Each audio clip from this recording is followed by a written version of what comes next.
Y está con nosotros don José Blandón Castillo y sus comentarios nacionales. Pero no importa lo que usted piense, Arnulfo Arias entró por la puerta ancha de la historia en este país. Sí. Es sin duda alguna uno de los grandes dirigentes que esta patria ha producido. La mezquindad no cabe en estos casos. No cabe en estos casos. Bien. Fíjese lo que tengo en mis manos. Le mostré el documento del Tribunal Electoral y fíjese rápidamente porque lo he estudiado. Nosotros seguimos aquí de cerca todo lo que está pasando en el seno del Tribunal Electoral porque es la garantía que tenemos para el proceso electoral del año 24, donde vamos a definir cuál será el camino de los próximos 5 años.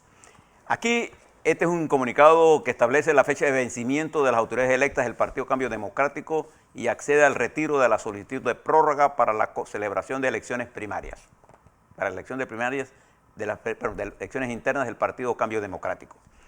Dice, el Tribunal Electoral en uso de sus facultades constitucionales y legales, le digo que para los que conocen de leyes, lo que está en el expediente es la verdad. Fuera del expediente no existe nada. Exacto. Es la verdad. Por eso que la diferencia entre la velocidad con que corren los medios y corre la justicia tiene una gran variación. En algunos medios la verdad no importa, a nosotros sí nos importa. La justicia en el expediente concentra la verdad. Lo que no está en el expediente no existe. Son pruebas. Yo no puedo acusar a Fernando de algo si yo no tengo la prueba. Comete un delito. Bueno, eso fue el lawfare. Ese delito se comete a diario aquí. Sí. Bien.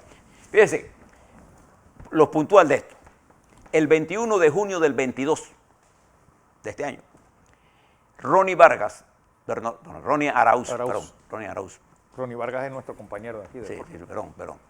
Ronnie Arauz, está pensando en él, no está leyendo el documento. Ronnie Arauz, en su calidad, además, de parlamentario de este país, en su calidad de secretario de organización del Partido Cambio Democrático, presenta una solicitud de prórroga para la elección de convencionales, juntas directivas de corregimiento, Secretaría de la Mujer, Junta Directiva Nacional, del precitado colectivo político. En una nota del 24 de junio del 22, el abogado Agustín Selhorn se opone a eso. En una nota del 24 de junio del 22, recibida en la Secretaría, el licenciado Juan José Ramos, en su condición de defensor de los derechos de los miembros del Partido Cambio Democrático, presenta formal oposición a la solicitud de prórroga. En otra nota del 24 de junio del 22, y recibida en la Secretaría General del Tribunal Electoral, el 27 de junio del 22, la licenciada Yanibel Ábrego, secretaria general, Dana Castañeda, subsecretaria general, y Dalia Bernal, directora del Partido Cambio Democrático, remiten nota oponiéndose por varias razones a la prórroga solicitada por el honorable diputado Ronnie Arauz en su calidad de secretario de organización electoral. ¿Sí? Y hay un montón de otras notas. Es decir, una parte que debió cumplir un calendario que ya estaba establecido. Aquí está el calendario. Voy a saltarme esto porque mañana voy a hacer otro análisis. ¿Qué es lo que acuerda el Tribunal Electoral? Entonces, frente a todas esas realidades, la dirección de Cambio Democrático, bajo el comando del señor Rómulo Rux, retira ahora la situación, la solicitud. ¿Y qué estaba en juego? El subsidio electoral. Miren lo que dice, miren lo que acuerda los magistrados en sala de acuerdo. Primero, acuerda aceptar el retiro de la solicitud de prórroga solicitada por el Partido Cambio Democrático para convocar con retraso la renovación de sus autoridades internas a nivel nacional en el año 22, y en tal virtud no procede pronunciarse sobre las solicitudes de oposición a dicha solicitud, sabiendo que iban a perder, ¿sí?, por consejo o por lo que sea, retiran la solicitud de prórroga. ¿Por qué? Porque estaba en juego el subsidio electoral. Ahora mire por qué. Era todo eso. Mire este. Segundo, conceder al Partido Cambio Democrático un plazo de 30 días calendario, contados a partir de la ejecutoria del presente acuerdo. Este acuerdo es del 7 de julio. No sé si la ejecutoria cuándo se hizo. Sí. Estamos a 10, voy a revisarlo mañana les digo la fecha en que esto debe haber vencido. Debe pronunciarse sobre la solicitud de la oposición a dicha solicitud. Esa debe pronunciarse con respecto a cuándo van a hacer, cuál va a ser el calendario, de acuerdo al artículo 329 del Código Electoral. Tercero, advertir al Partido Cambio Democrático que en caso de incumplir con la presentación del reglamento y calendario electoral, se le suspenderá el financiamiento público en el término que ordena el Código Electoral en su artículo 111, numeral 4. Aquí está. Esta es la razón. Firmado los magistrados Heriberto Araúz Sánchez, Eduardo Valdés Escoferi y Alfredo Junca Verdaneque. ¿No? Aquí está, firmado por los 3 magistrados. Buen de Jaque. ¿Por qué nosotros estamos pendientes de esto? Porque el Tribunal Electoral tiene en sus manos otra cosa que tiene que ver con los 15 diputados. Entonces fíjense que aquí, con benevolencia, aceptan el retiro de la nota. Esta es una resolución de la información que estaba lista hace tiempo. Y yo le quiero pedir al Tribunal Electoral que actúe con claridad en el marco de la ley, sobre todo estos casos de los 15 diputados. No hay forma legal, Fernando, por lo que hemos analizado, estudiado el código, lo que se hizo en Cambio Democrático, es sustituir la lucha política electoral interna por los mecanismos de utilizar la justicia como arma política. Y eso es fatal para la democracia. Hola. Y es fatal para el Tribunal Electoral no darse cuenta de la trampa en que que le han puesto para la credibilidad del Tribunal Electoral. En tiempos como estos, en tiempos de ira y de revueltas, lo que más importa es la credibilidad de las instituciones. Y a eso atenta el que utiliza el lawfare, a eso atenta el que utiliza la descalificación permanente y el que utiliza la mentira. A la descalificación del sistema democrático. La democracia tiene imperfecciones, sí, pero es nuestro deber corregirlas. Bien, paso a otro tema. Las manifestaciones de hoy creo que son improcedentes, Fernando. No tiene ningún sentido si yo estoy hablando en una mesa de negociación y estoy tocando temas y en la mesa de negociación ha habido avances. El problema del combustible, esto de las medicamentos que ayer se publicó y que tenemos una lista y hay una ley en la Asamblea. Se están 70 atendiendo. productos también de la canasta básica. Sí, sobre eso yo tengo una posición muy clara. Yo creo que cuando uno mira los productos del sector agropecuario de nosotros, tiene que mirar la necesidad de que el sector agropecuario, agroindustrial de este país, tiene que tener las garantías de rentabilidad, porque la producción de la comida es la paz de un país. Porque en el mundo se está produciendo una escasez de alimentos por el incremento de las materias primas. Entonces, al producirse la inflación a la producción, baja el consumo. Entonces nosotros tenemos que garantizar alimentos. Y en eso yo tengo una opinión muy clara sobre esto, con documentos muy bien centrados con respecto a esta política de afectar el sector agropecuario. Que se la ha ido. Agroindustrial. Esa es la palabra. El otro punto importante que yo quiero plantearle a ustedes, ¿cuál es el elemento fundamental del desarrollo de nuestro país? Cuando nosotros, por allá por los años 70, decidimos que había que desarrollar el sector eléctrico, la República de Panamá, bajo el liderazgo de Omar Torrijos, impulsó no solamente el sector agropecuario para producir y quintuplicar el número de hectáreas mecanizadas que entraron al comercio, y fuimos autosuficientes en arroz, sino en el sector eléctrico. Para nosotros era fundamental. Panamá no tenía un sistema integrado de electricidad.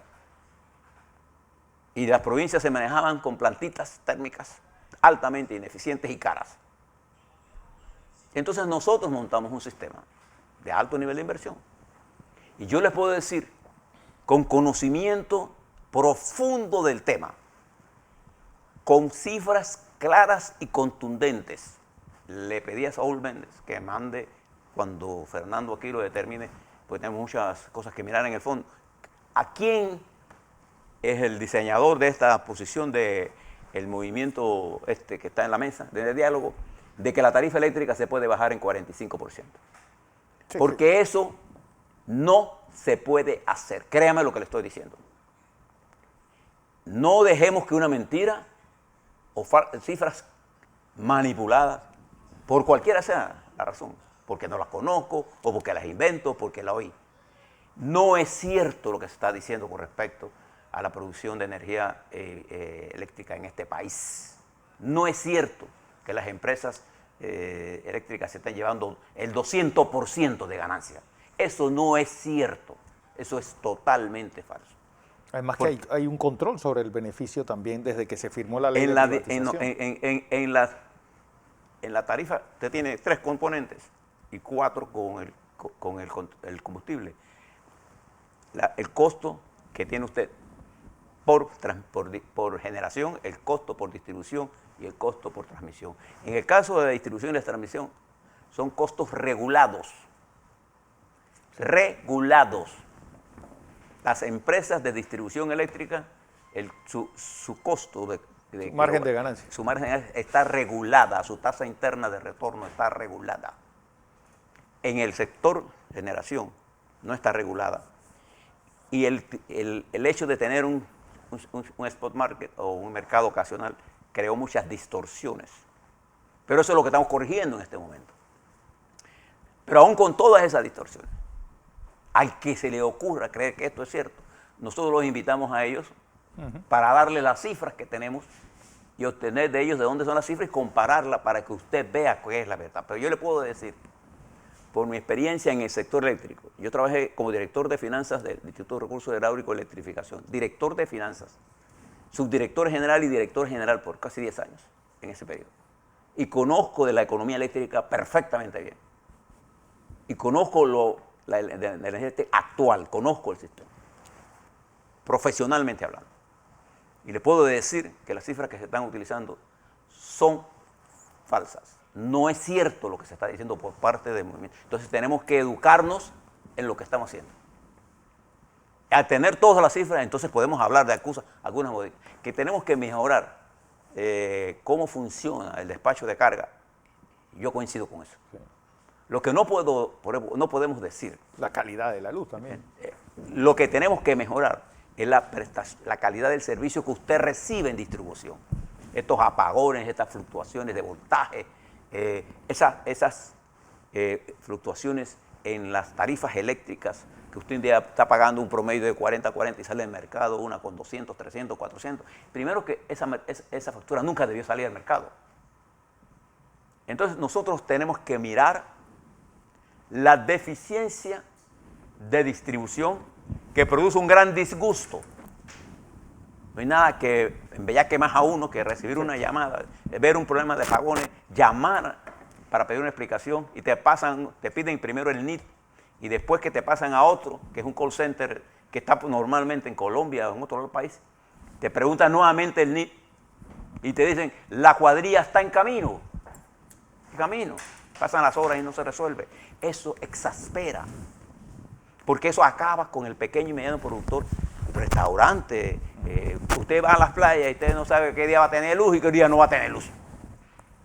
Usted va al interior, Herrera, Los Santos, Veraguas, las fluctuaciones de voltaje. Usted hace un reclamo y usted parece como si usted se hubiera robado lo que se ha quemado. Entonces la gente no va a hacer esas cosas, porque ir allá, en la mente de la gente es perder el tiempo. Bueno, yo sí creo que nosotros tenemos que hacer un gran esfuerzo. La mesa debería discutir, por ejemplo, cómo mejorar la prestación de los servicios que usted y yo recibimos. Yo una vez me encontré a una señora que facturaba $14 y la factura del mes, o sea, ella debía un mes, debía 2 meses, esta es la tercera y iban a cortar la luz. La factura que le llegó, siguiente, era de $5,000 y ella estaba llorando afuera y yo entré con ella.